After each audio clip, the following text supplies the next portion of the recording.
welcome to Unlocking Your Truth, another podcast by Dr. Lesley Phillips.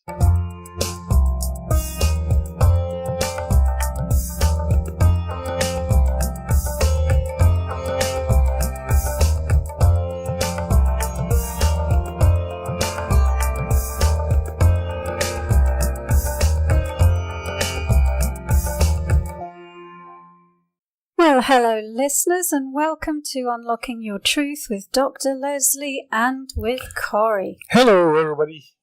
And if you are new to the show, let me explain a little bit. Unlocking Your Truth is a talk show, and it's about a talk show about metaphysics and spirituality. And we broadcast live on 101.7 FM from the unceded territory of the Stolo Nation, broadcasting live across the Fraser Valley every Tuesday from 7 to 8 Pacific time. Every week we have a different topic for discussion, and we invite you to join us in that discussion topic, and we also open the phone lines for your questions, listeners. And because the show is about metaphysics and spirituality, we really love to help you with an intuitive insight into any of your life questions and life challenges, not just relating to the topic of the week. What happens if we don't have any life challenges? Well, then you just enjoy and contribute your wisdom. Me too? Yeah? Yeah. Oh my gosh. I get to contribute my wisdom. Yeah. So, listeners, this week what we are talking about is time and the concept of time and how it relates to you, the high vibration spiritual consciousness. So, you are spirit and you have a body. So, you're not your physical body, you are spirit. Spirit exists outside of time and space, but your body exists within time and space.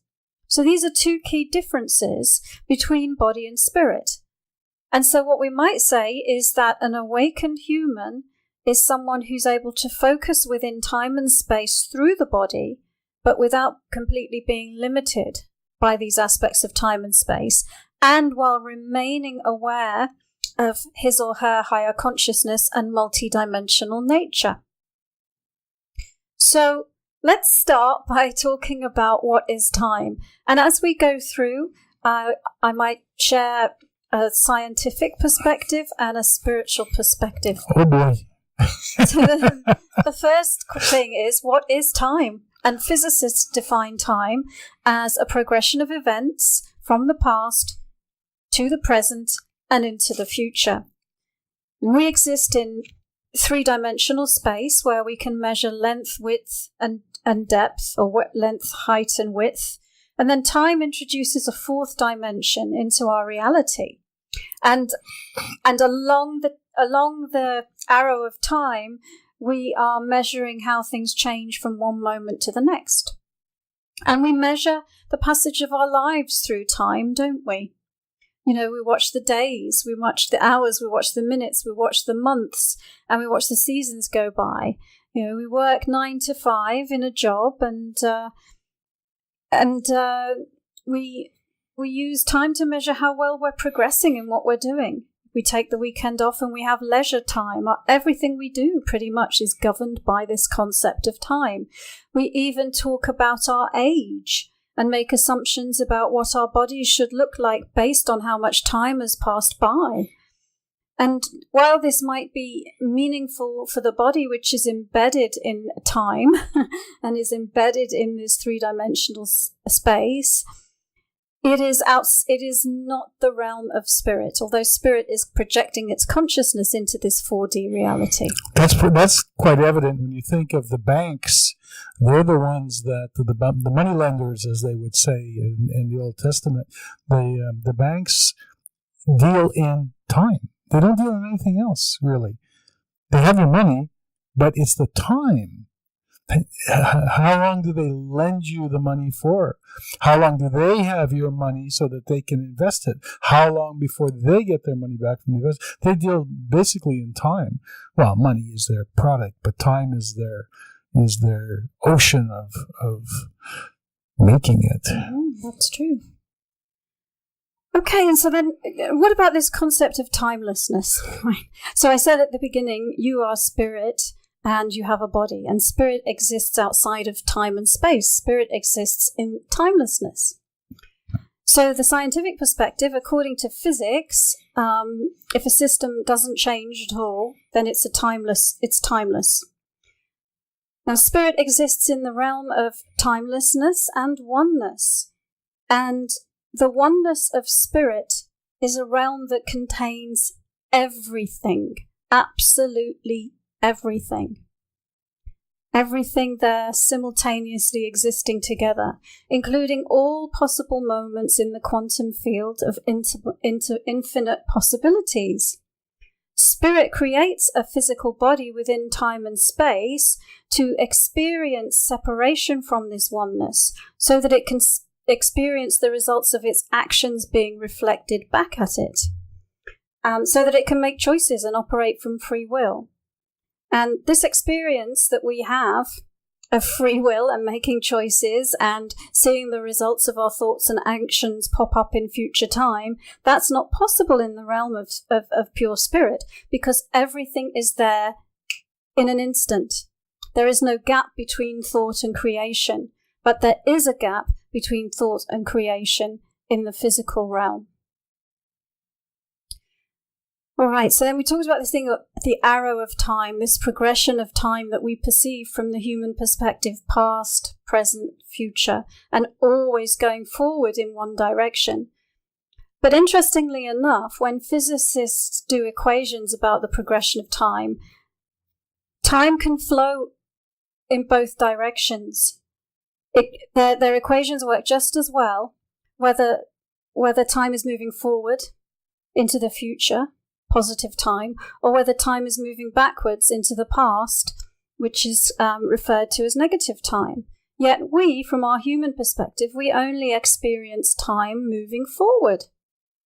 And the question of why time is irreversible, at least from our perspective, is one of the biggest questions in science. But in fact, spirit can be any time, any place, anywhere, and you, the high vibration consciousness, you, the spiritual being, can move backwards and forwards through time. You can be in the past. You can be in the future in an instant. When you are operating consciously as spirit, you can do that. But your body does not. Your body always is right here, right now.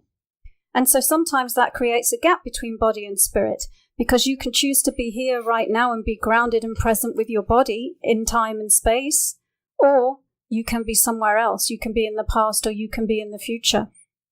Einstein believed that time is not linear, but Einstein also believed that there is no now. So in actuality, when you look at that, spiritually, he was right in a sense, because in essence, as spirit, we have no now. We are always. There is no limitations to when we are as spirit. We're in the past, we're in the future, we're in the present. So we're never in the now. We're always always are.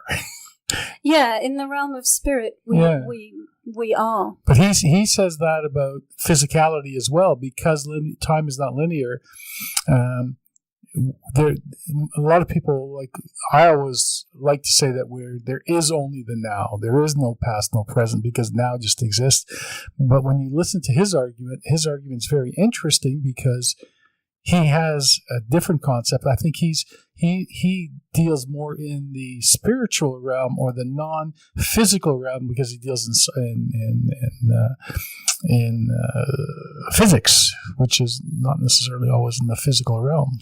Right, but that is one area where science and spirituality connects together really well, more and more. And so let's talk about it a little bit more. Okay. I'm up for that. Good. I got time. And maybe building a little bit on what you were just talking about. So spirit exists in the oneness, in timelessness, and has the full perspective of infinite possibilities.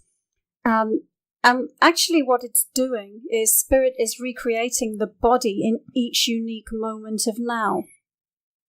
And how big of a leap you take into the next moment of now depends on what you believe is possible. So you can actually jump timelines. You can actually cross over into different moments with a different past and a different likely future projection without ever knowing that it happened. So your life story has actually been a series of consecutive now moments spread out through the quantum field of infinite possibilities.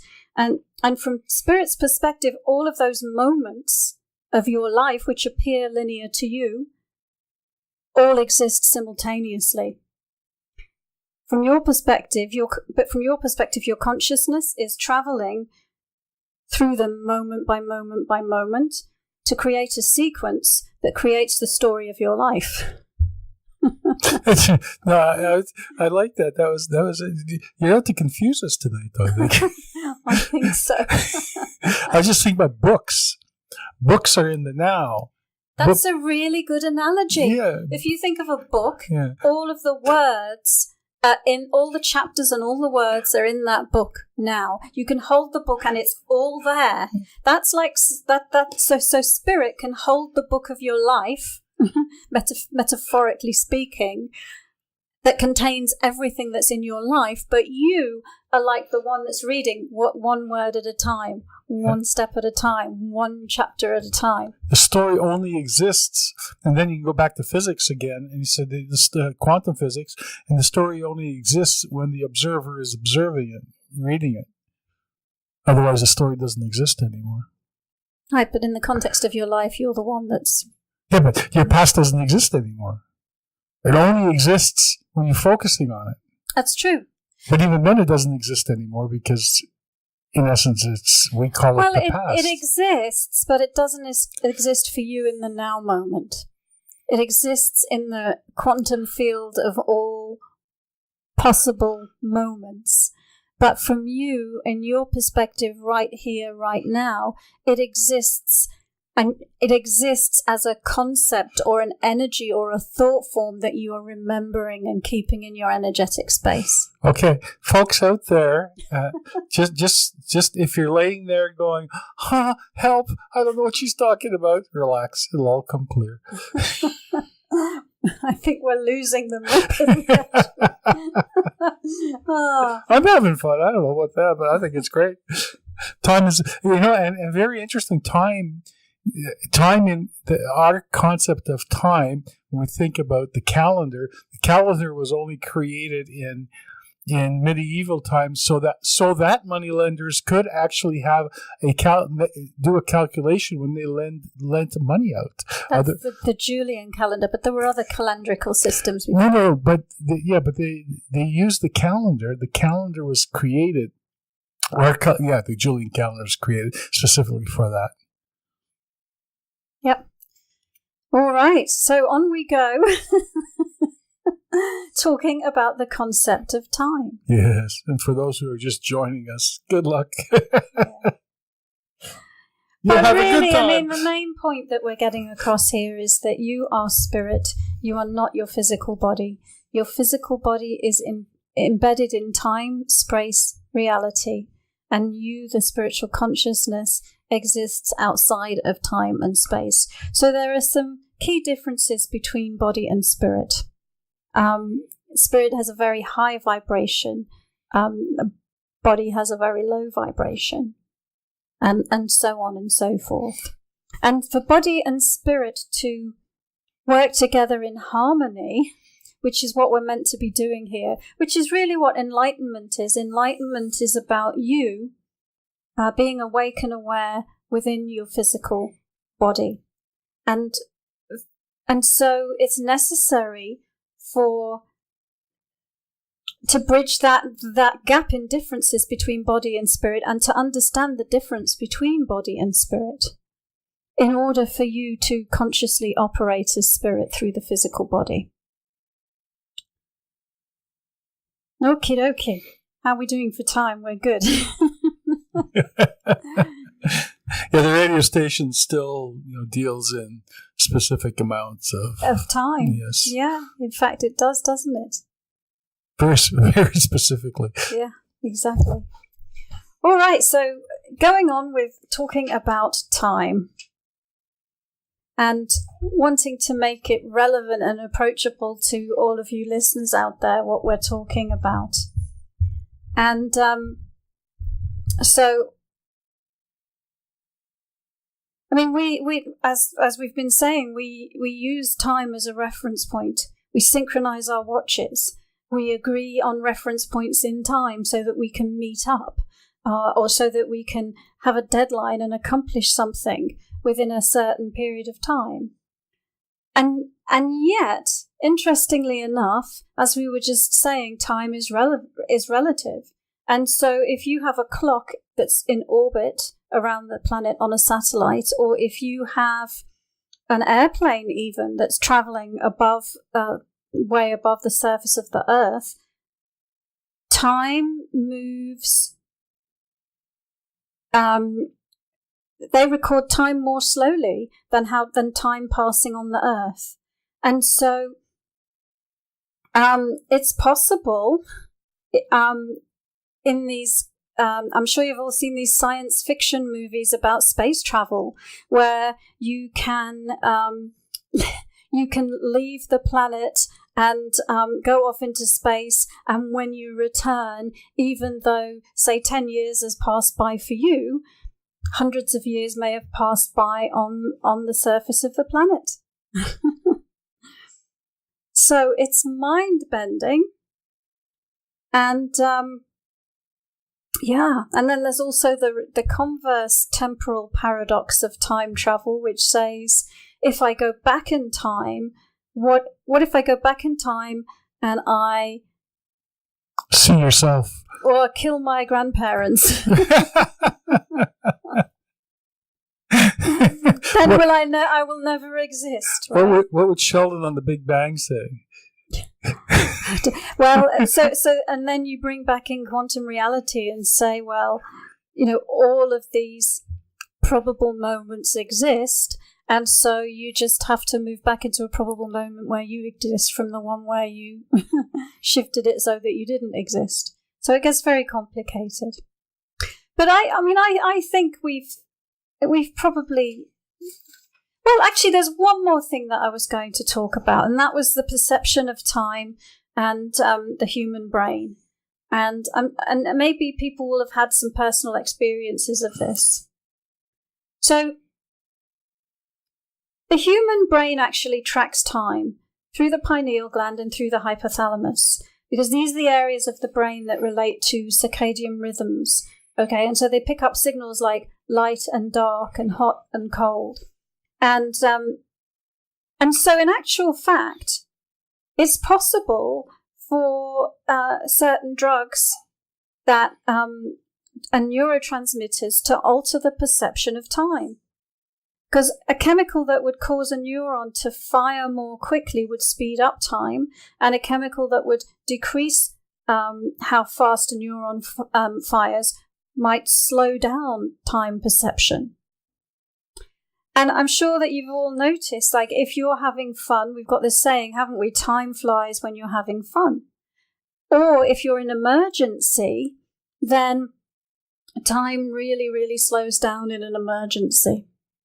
And so the scientists have studied both of those things, and they have ways of explaining it, which maybe I won't go into now. But if you think about meditation alters the brain.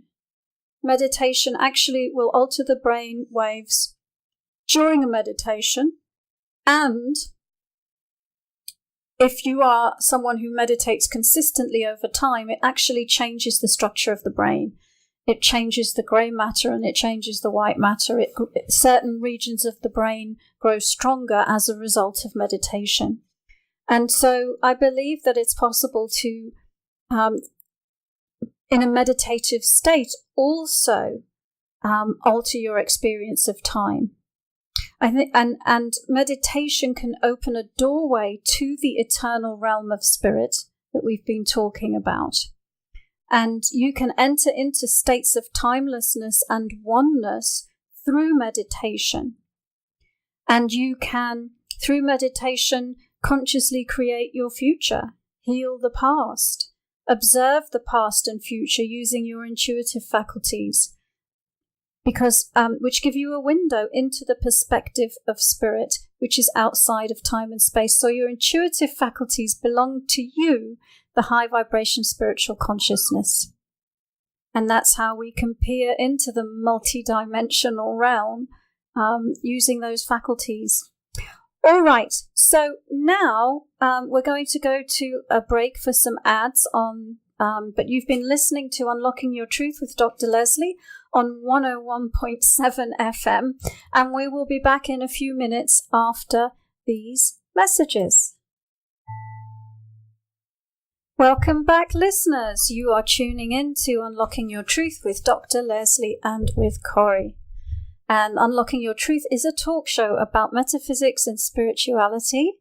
And every week we have a different topic. And tonight's topic has been kind of a bit semi-intellectual and semi-intuitive, a little bit scientific and a little bit spiritual. And we've been talking about the concept of time. And we've also been talking about time in the context of you as spirit versus you as the body consciousness and the body awareness. And so you are spirit. And as such, you exist outside of time and space, in the realm of timelessness and the realm of oneness. But you have a body, and your body is embedded in time and space. It's embedded in three-dimensional reality and also through the added dimension of time.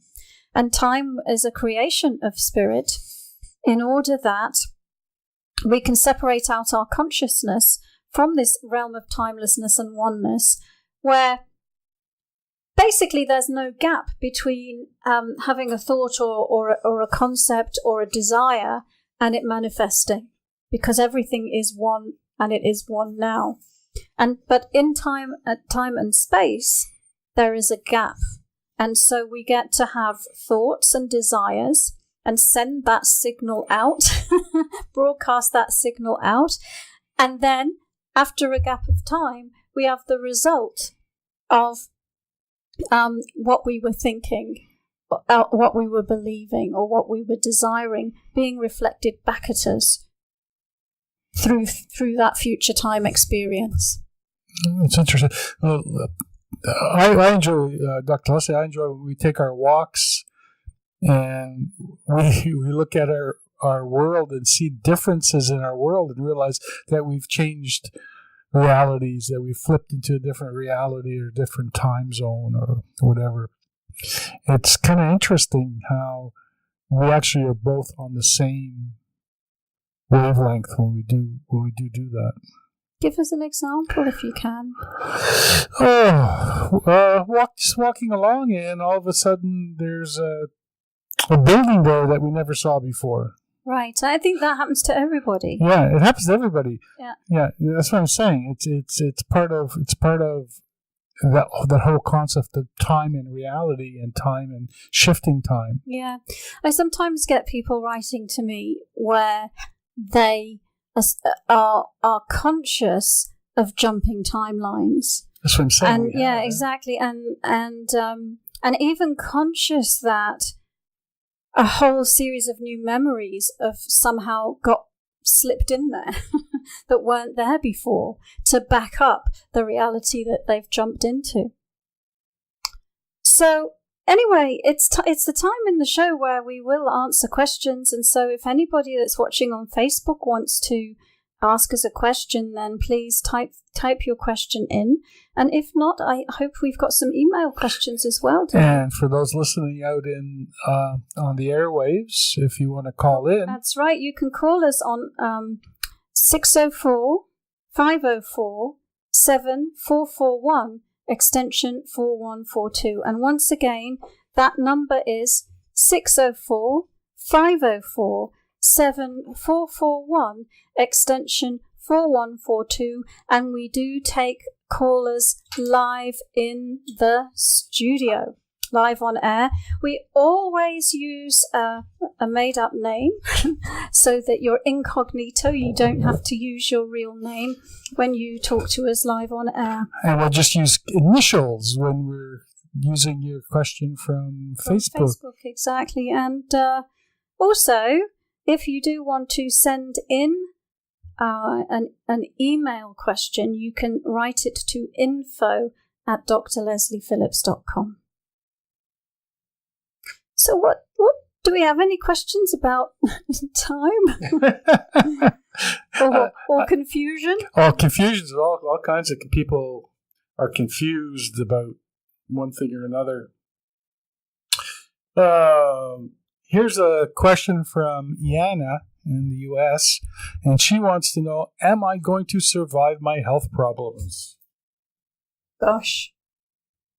I'm just making a note so that I can remember what the question is. Yana, am I going to survive my health problems? All right, so Yana's asking us to predict the future. And of course, Yana, you create your own reality. So whether you survive your health problems actually depends on you. It depends on you. And so our physical reality and our physical health is manifested as a result of basically whatever energy we're holding in our energy field. And so I will take a look at you and see what's underlying your health problems. But basically, you change your inner world, you change your outer world. You change your inner world, your thoughts, your emotional reality, then you can shift your physical reality. So I'm just tuning in. And I do see what you're talking about. It does seem like that there's some energy that is quite restrictive and quite embedded. But I do see you making a shift. And the shift that I see you making is, it looks like not so long ago, you had the belief, basically, I am my pain. This is me and this is my life and I am my pain. And what I'm seeing you start to do is start to separate yourself from your pain and realize, I am not my pain. And my pain is just something that I'm created or something that I'm experiencing. And I'm seeing you start to, as you realize that you are not your pain, starting to separate yourself out from your pain. And in being able to look at the pain and say, well, that's not me. It's just this energy that I'm carrying in my energy field. Then I feel that there's hope for you to release that and let that go. And I'm also seeing that you are really wanting to heal. And I'm seeing that, as well as writing into us, you're basically, asking for healing from source energy and from a higher power, and that call for help is also being listened to. And so I don't like to predict the future for people just because of what we've been talking about. We've been talking about how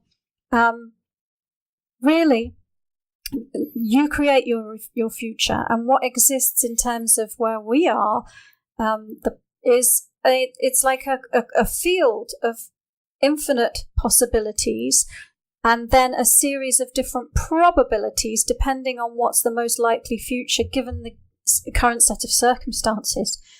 But you can change the current set of circumstances in any moment and shift into creating a trajectory to a different future.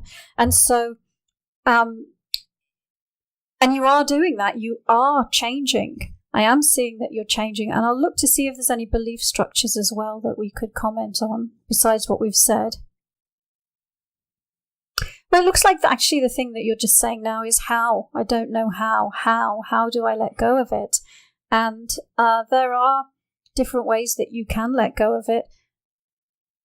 Meditation is a great way. I have a free meditation on my website, and it's called the Free Meditation Starter Kit, and it will give you a couple of techniques that can really help you with that. And the first one of them is grounding. I was going to answer that question. Because it gives you a conduit for releasing energy and for changing your reality in the way that I just said.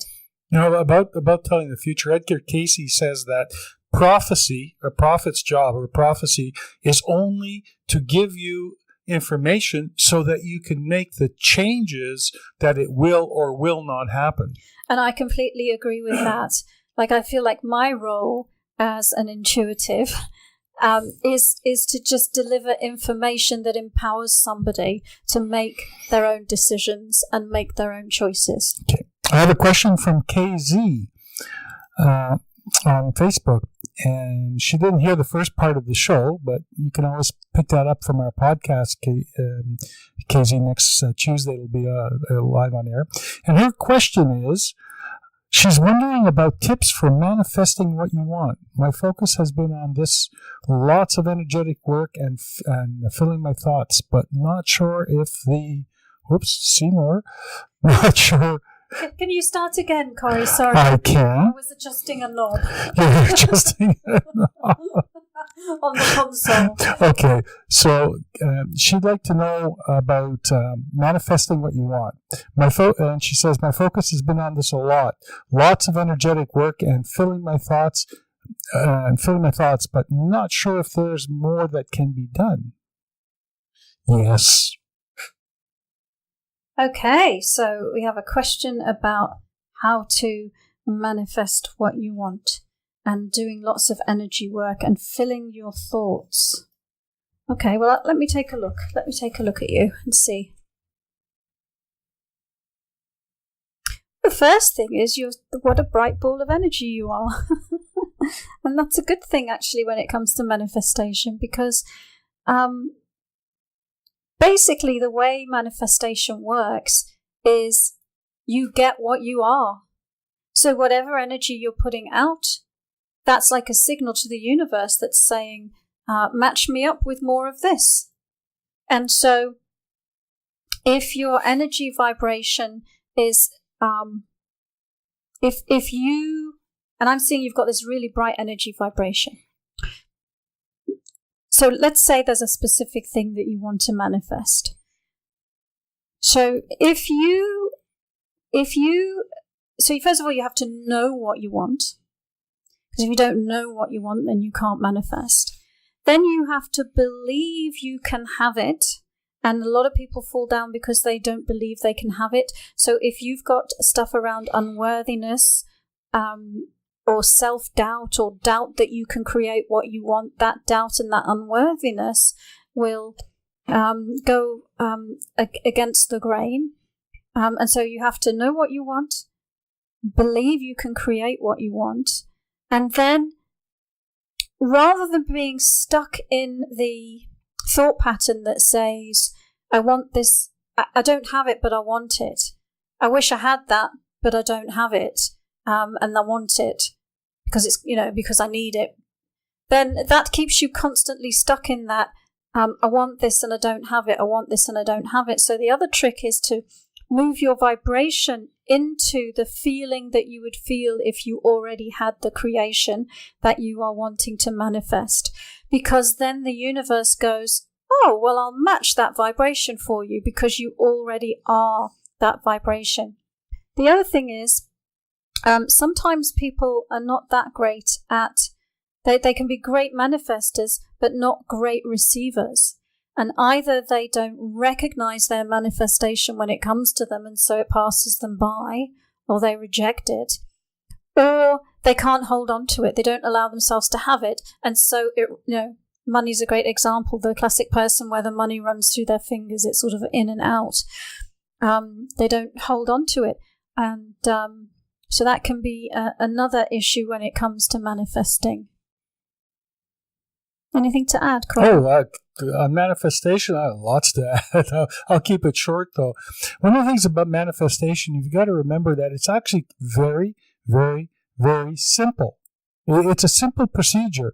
We do it every day. If you wake up in the morning, well, first of all, let's look at thoughts and emotions. There's an equation to manifestation. Thoughts lead to emotions. Emotions lead to thoughts.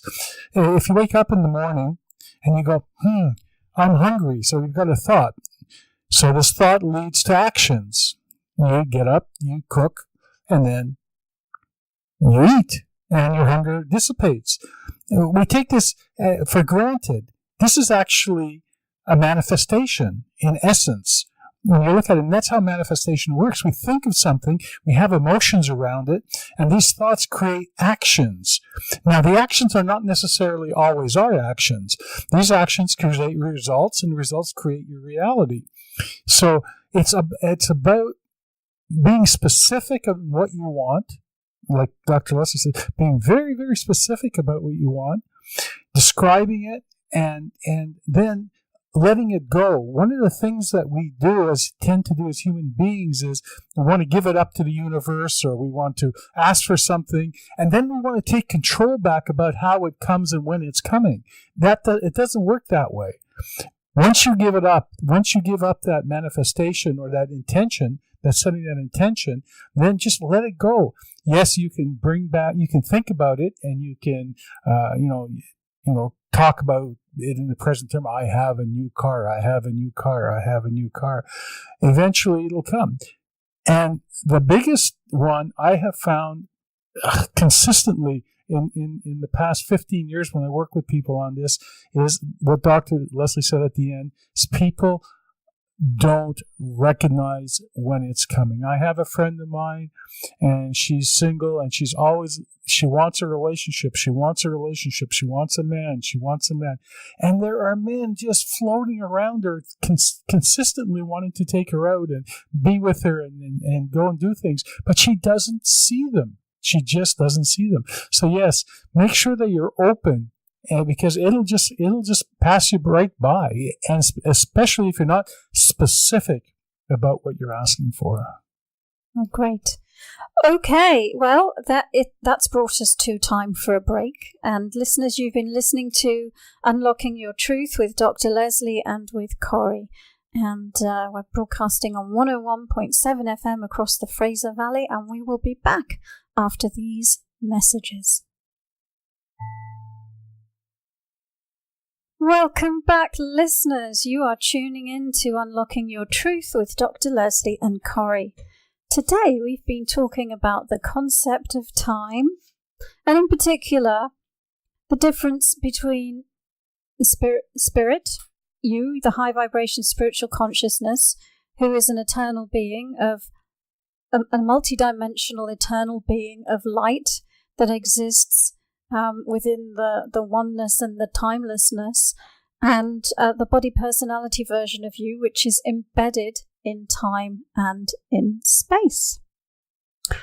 And we've been talking a little bit, therefore, about the difference between body and spirit, and also about manifestation, because in the realm of spirit, manifestation is instantaneous, but in the realm of the physical, manifestation occurs through time and space. So there's a gap between when something is created and conceived of and intended, and when it actually shows up in a person's reality.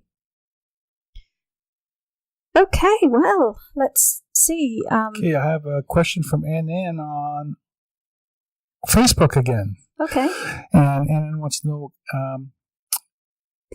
she wants you to look at her lymphoma on her neck. Maybe if you can make it more useful to others in terms of health. So she's concerned. She's got an issue for health. She's sweet. She's got a health issue, but she's worried about other people. You're great.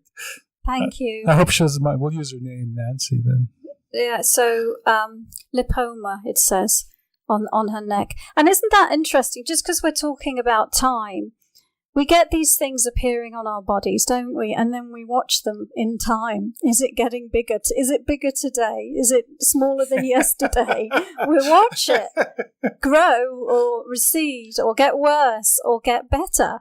And And so that's a curious thing that we do, because actually what we're doing, we're recreating our body with that honors every moment. And so if we were all spiritual masters, we could recreate the body in perfect health in a moment. We could say, oh, I don't like this lymphoma on my neck, and it would be gone. But because we're not, and because we're in this time-space reality, and because we're so focused on this time thing, then we monitor these things over time. So I'll take a look for you at this and see specifically what there is to say about it.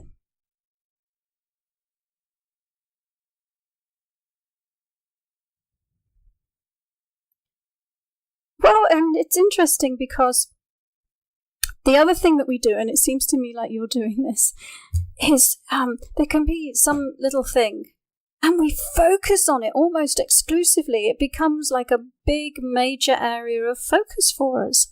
And it's like, that saying, is the glass half full or is the glass half empty, or what you focus on expands. And so I'm seeing that this is, it's a bother for you, and it looks like you focus on it a lot, and it seems to be taking up quite a bit of your energy to figure it out. Let's see if we can give you some useful information about it.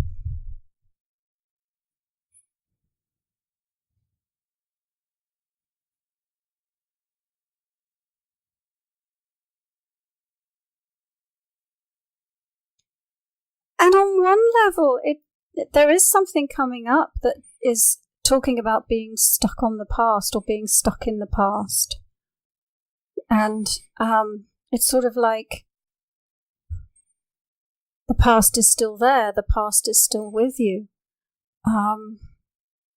Can't escape the past.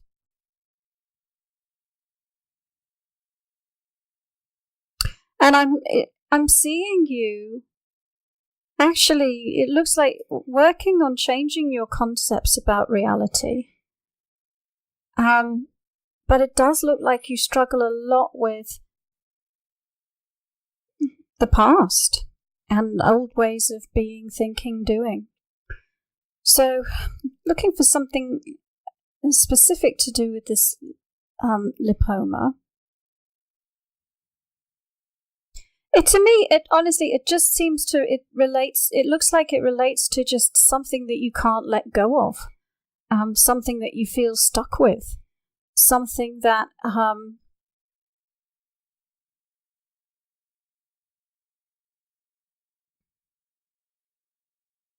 yeah.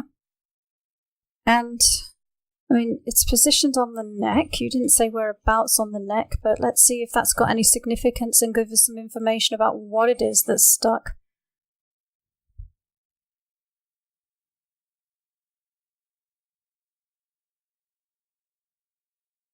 I just get this general wanting to set yourself free from the past and kind of rebirth yourself into a new life, but having this shell of pastime energy that represents the old life that you just feel you can't shake off. Are you getting anything specific about the neck? Okay, well, why don't you? Well, first of all, every disease or affliction that we have in our lives is energetic, is caused by energy, some malformation of energy in one shape or form. The other thing just happens. We're talking about time, which is very critical to pain and healing. Almost all disease and physical affliction occurs from some form of trauma. And trauma generally doesn't happen in the present, it generally happens from the past. And in your sense, in going back and looking at your life, I see something at 8 years old with your parents, some form of a trauma with your parents at 8, which has hung around with you and shown its head in different ways. But that is what's causing this growth in your neck, this issue in your neck, this tightness there. It's stopping you from moving forward in some very specific manner. And what's triggered it is, in the past 6 months, is something stress related that's come up for you. Something that is the same. Now you got to remember, at 8 years old, your concept of trauma is very different than your concept of trauma today.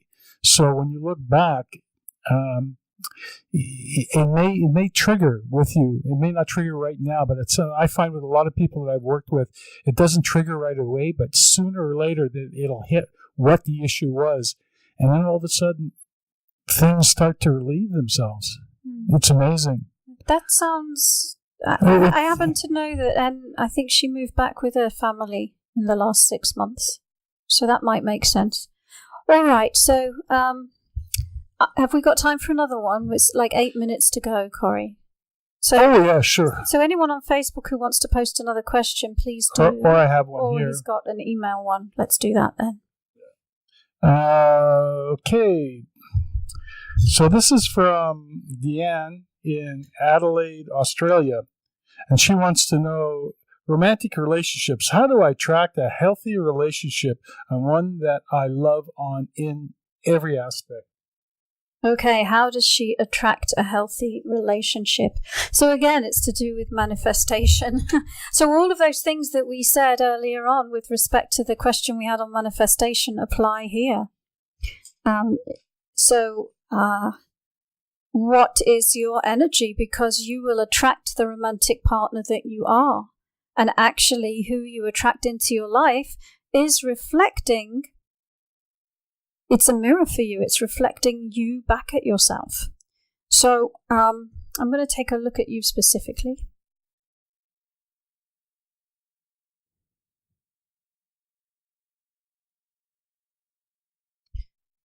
Well, one thing that comes up that we should have talked about when we talked about manifestation earlier, but we didn't mention it, and that has to do with perfectionism and high expectations about exactly what something should be like. And when we have expectations like that, it's very difficult for anyone or anything to live up to those expectations. And so there might be, in this case, might be all sorts of suitable partners coming into your realm and your sphere of reality that just are not matching up to your expectations of what this person should be.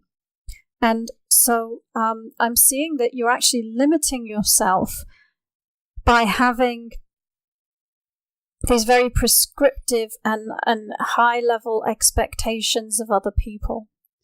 And, on the one hand, when we're manifesting, we do want to be clear about what we want, but we also need to be careful that we're not limiting what it's possible for to come into our reality by having really ideas of perfectionism.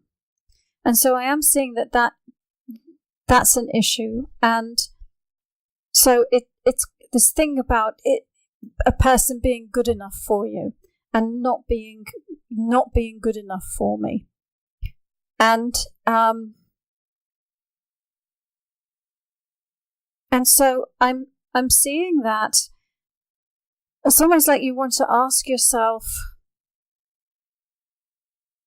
let's see, I want to look at there's a couple of things here. So I'm seeing you've just like a narrow gate of possibilities.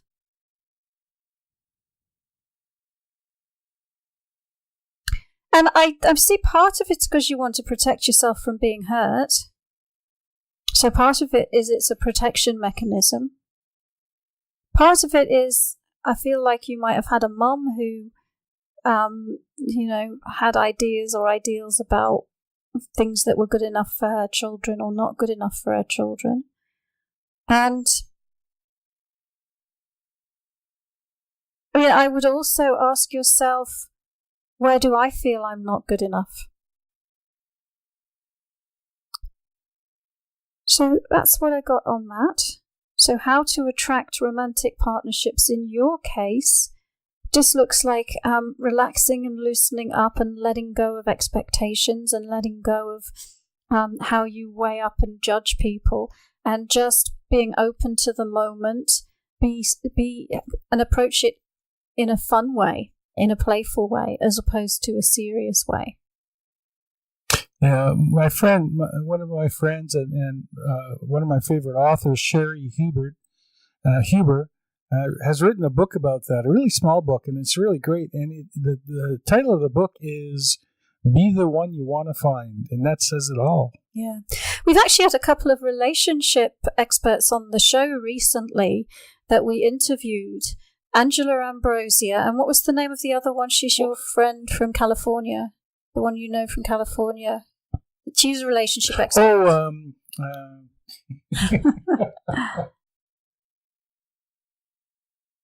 Isn't it amazing when you ask somebody a direct question like that? The yes. thought goes out of the other. Nushin. Yes. So if you want to, if you're interested in the relationship side of things, check out those 2 interviews. Yeah. You just hit a tag on any of our posts that says relationship, and it'll take you there. All right. Well, and thank you for tuning in. Unfortunately, we are fast approaching the end of the show. I see we got a new person who's just signed in on Facebook. But you'll be able to watch it on the replay. Well, listeners, thank you for tuning in this week. You've been tuning in to Unlocking Your Truth with Dr. Lesley and with Corrie on 101.7 FM, broadcasting live across the Fraser Valley.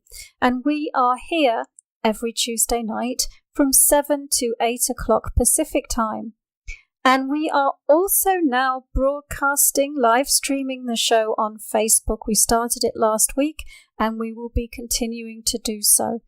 And our Facebook group that we stream live on is Awaken Your Psychic Abilities. So you're welcome to join that Facebook group. All right, well, without further ado... We have an adieu? We have an adieu. Without further ado, we'll just have to say goodbye. Thank you for joining us. You've been listening to another Unlocking Your Truth podcast by Dr. Lesley Phillips. For more information, go to our website at drlesleyphillips.com. That's drlesleyphillips.com. Where you can ask questions or send her an email, and there's many free gifts on there for you as well. You can also find the questions that were asked during this show at the website on our free card reading podcast page, where you'll find a full list of them. Come back again.